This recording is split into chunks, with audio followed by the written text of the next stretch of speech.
Welcome, friends, to the Someone Gets Me podcast. I am your host, Dianne A, and I am so delighted that you're here.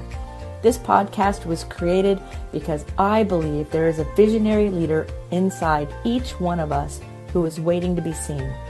In each episode of Someone Gets Me, you will hear useful tips from successful visionaries who will share their stories about how being seen has allowed them to take their vision out into the world with action.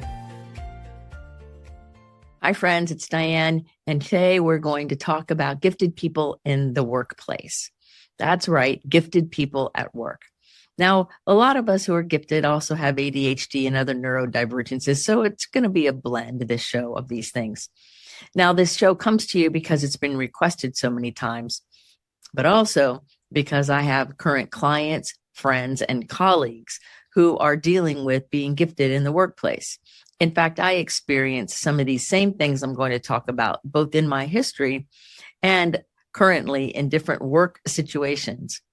And so it's very interesting to kind of notice how we gifted people navigate a work setting. Now, one of the first things that comes to mind is our executive processing, our functioning on our executive level, right? Some of us go really fast. Some people ponder and then they come out with whatever they want to say. But we all process at a different rate than neurotypical people. And so sometimes it will be a little bit off, or communication will be a little disjointed, or rapport might not be where we would like it to be because our processing is different. And then what about social skills, right? A lot of gifted people have struggled with social skills. How many of you absolutely love small talk? Like, really? Right? Or how many of all of us think that it's a good idea to kind of waste our time chit-chatting when there's important work to do? Now, we would consider it a waste. Other people might consider it building a connection. So there's a difference in all of that, right? I know chit-chat's okay for about 5 seconds, and then I'm done. I want to talk about what's really going on when I'm in a work mode, right? When I'm not in my social mode. Or sometimes our use of language, our sense of humor can often be not only not understood, but misunderstood.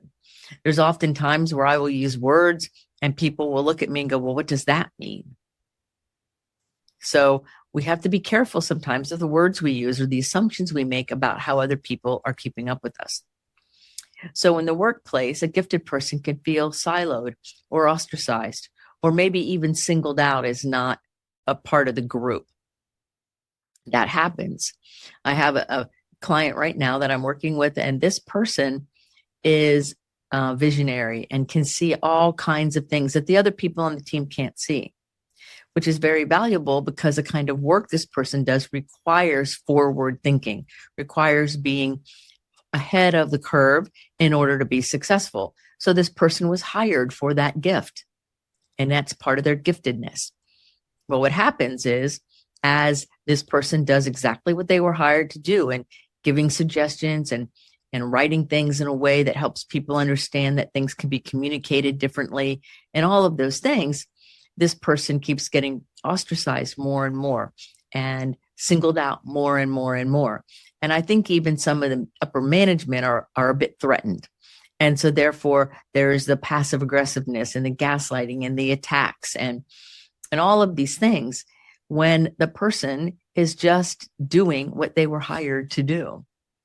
And so sometimes somebody might hire one of us thinking that they're getting one thing and they get this plus this over here and they don't know what to do with it. So what are we supposed to do? Because we can't just cut ourselves in half. You know, sometimes I say, have a dimmer switch in your mind and, all right, well, this particular job only needs 10% of me. So I'll bring 10% of me and then the rest of me can stay home or do whatever.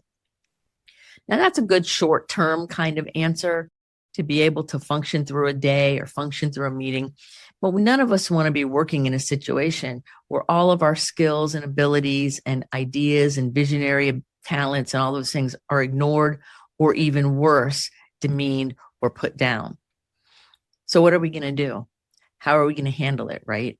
Because most places where there's lots of people have more neurotypical people and then gifted. And so it can be a little tricky. And one rule of thumb is that the company, the business that you all are working for, that we all work for, right, has one agenda in mind, and that is keep the money flowing, keep the flow going, to stay open, keep the doors open, even if it costs a person or two. And so the bigger the company, the less important the person you are, right? Because it's all about keeping the company open. So if you bring up an idea or you expose a vulnerability of the company that they don't want to see, the management doesn't want to see, it's convenient to blame you for pointing it out or to coming up with the idea, even if they asked for it.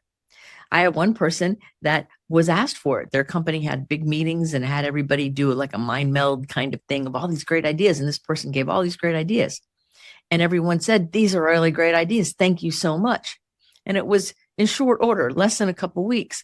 And this person was getting scapegoated and gaslit and all kinds of challenges that we had to work through because the ideas that came up threatened the status quo. And so when we work for a company that verbalizes being progressive, but yet is married to the status quo in order to stay open or out of some kind of fear, us gifted people end up in a big quandary. Now, everyone is in a quandary. We just feel it differently, especially if you have an emotional overexcitability, or especially if you have ADHD, or especially if you're intuitive and you can feel things with your empathy skills. It's a very big deal. And I see people trying to push through and force their way or force the company to change to accommodate them.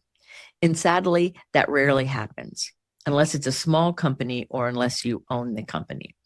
Now, I own my company now, and I remember when I've worked for other people in large and in small companies.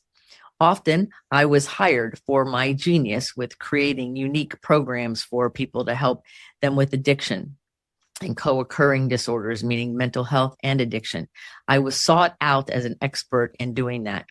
And I'm still very good at custom programming. Well, what happened was I would create the custom programs. I would teach people how to orchestrate the program. And then what would happen is that the company that I was working for often would start to scapegoat me or turn on me or gaslight me or whatever it was.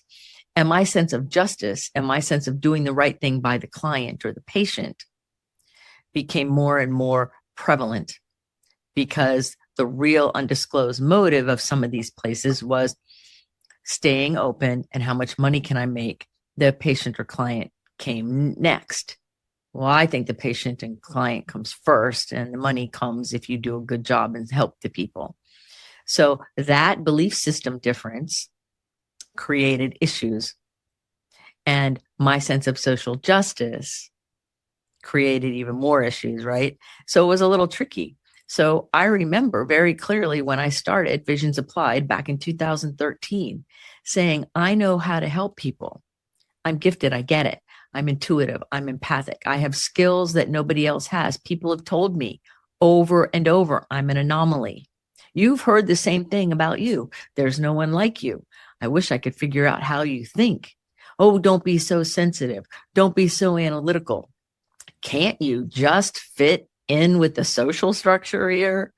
All of those things are pointing to the fact that you bring something beautiful and unique to the table that the people around you don't know what to do with.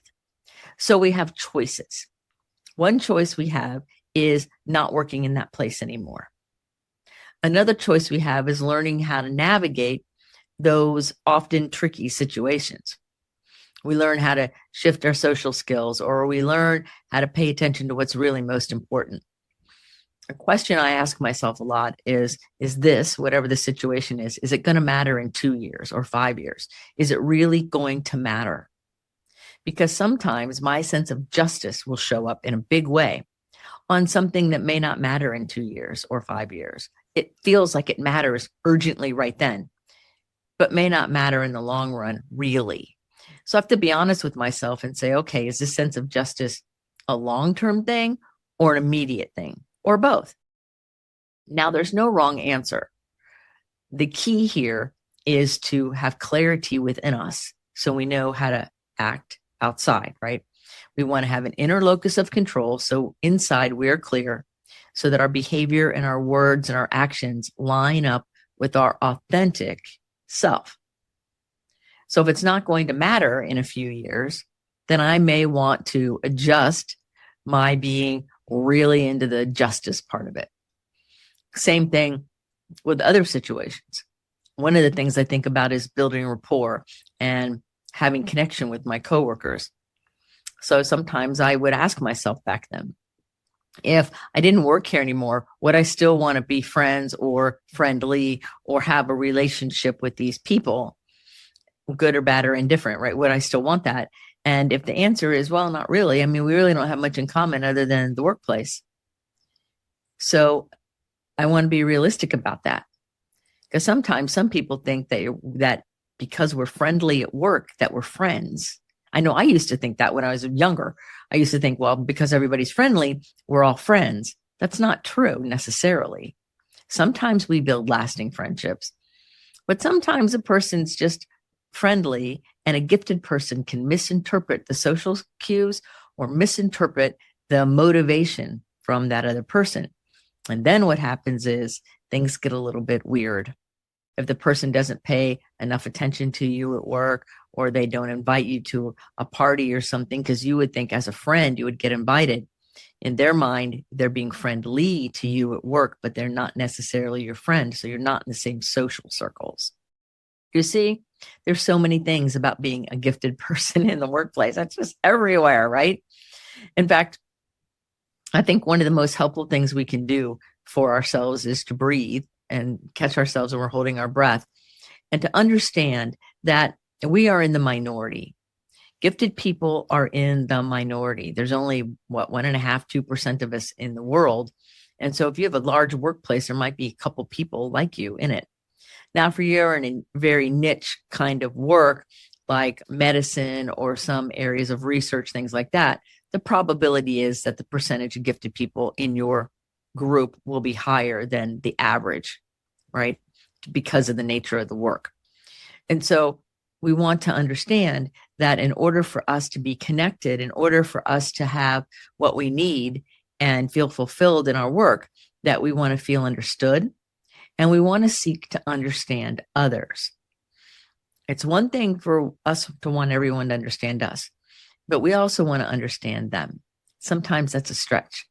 Sometimes we're trying to understand a neurotypical thing or something that's outside of our comfort zone, and it feels really difficult in our skin.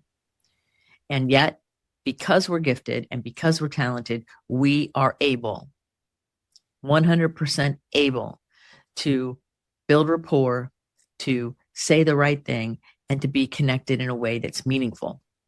That does not mean we're best friends. It means we can build rapport and we can have a working relationship that functions. It takes a lot of effort for us. Now, most of us gifted people also are introverted. Introversion adds a whole nother layer on it, because if we're in a company setting where there's a lot of engagement with people, introverted people like myself need quiet time afterwards, or maybe need breaks during the day. So one treatment center I was the director of, I instituted a midday reset meditation.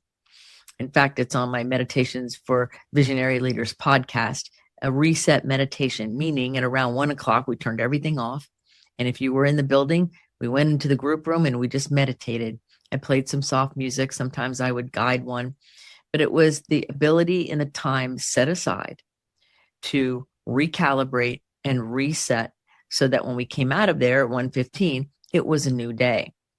It helped me, the introverted person who was always getting pulled in different directions as the director, to realign and recenter. And it also helped everyone else to start over, to breathe, and to be in a more congruent place for the rest of the afternoon. In fact, I had this thing that if you were in the building, I didn't care if you were a delivery driver or a guest or whoever you were. If you were in the building, you got to meditate with us. So more than once, the UPS driver or the FedEx driver, they were dragged into the group room, and they were so thankful at the end because they had 15 minutes where they could have downtime. And I think in this world where there is so much input and so much distraction and so much stuff happening, I think it's very useful for us to be able to take some time out and relax or breathe, maybe, right? I think that's important. And so a gifted person in the workplace might need that, might need different sensory information or experiences. I don't like fluorescent lights, and I don't know a gifted person who does. I also don't respond very well to harsh sounds, like things that are very loud. I remember one time I was volunteering at a facility, and there was somebody whose phone had some weird ring on it, and it was ringing a lot on and off. And I was like, oh, this is so difficult. And then I finally found the person who had the phone, and I said, do you mind turning that volume down just a little bit? There's a shrill in it that hurts my ears. And the person was very cooperative. But I was really nervous about asking for that accommodation from that person who didn't even really know me. So it's important as you work in the world that you realize the landscape of where you work, that you realize the company expectations and desires and goals, that you realize that just because you're gifted doesn't mean you get extra goodness attaboys. You might have more challenges to deal with. And the other thing that comes to mind when I think about that is that we can think that we are something special because we are. And the system may not notice and may not care. So sometimes we have to get our reward, our understanding, our connection outside of our work. And that is actually preferable in a lot of ways to give us balance in our lives. Remember that your sense of humor is going to be different than most of the people that are around you.